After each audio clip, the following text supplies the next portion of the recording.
जब सृष्टि के संतुलन में भारी उथल पुथल मच गई, तब भगवान विष्णु को ज्ञात हुआ कि महादेव संसार से विमुख हो चुके हैं। आदिशक्ति के पृथक होने के बाद महादेव ने समस्त लोकों की चिंता त्याग दी और गहन समाधि में लीन हो गए।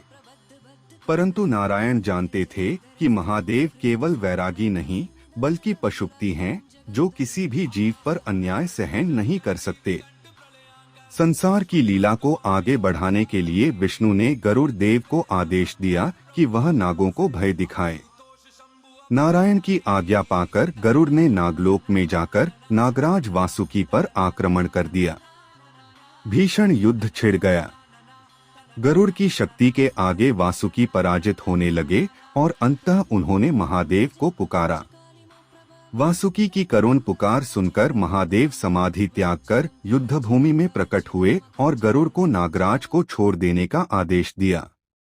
गरुड़ बोले, यह मेरे नारायण की आज्ञा है, मैं पीछे नहीं हट सकता। यह सुनकर महादेव का क्रोध भड़क उठा और वह गरुड़ का वध करने को उद्यत हो गए। तभी नारायण बीच में आए और बोले, महादेव, गरुड़ मेरे प्राण समान हैं, आप इन्हें नहीं मार सकते।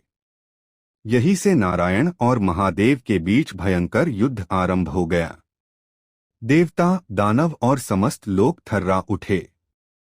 युद्ध को शीघ्र समाप्त करने के लिए नारायण ने महादेव का कंठ दबा दिया। वह पकड़ इतनी प्रचंड थी कि महादेव के गले पर स्थायी चिन्ह उभर आए।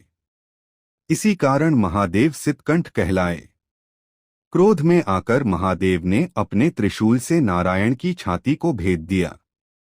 नारायण को पीड़ा में देखकर महादेव का हृदय द्रवित हो उठा। उन्होंने सोचा, क्रोध में मैंने यह क्या कर डाला। तुरंत उन्होंने अपने योग बल से नारायण के घाव को भर दिया। तब नारायण मुस्कुराए और बोले, महादेव, यह सब मेरी ही लीला थी। संसार को यह समझाने के लिए कि आप और मैं अलग नहीं, एक ही तत्व के दो स्वरूप हैं। जो नारायण और महादेव को हृदय से मानते हैं, उनके जीवन में कभी भी अधर्म स्थायी नहीं रहता।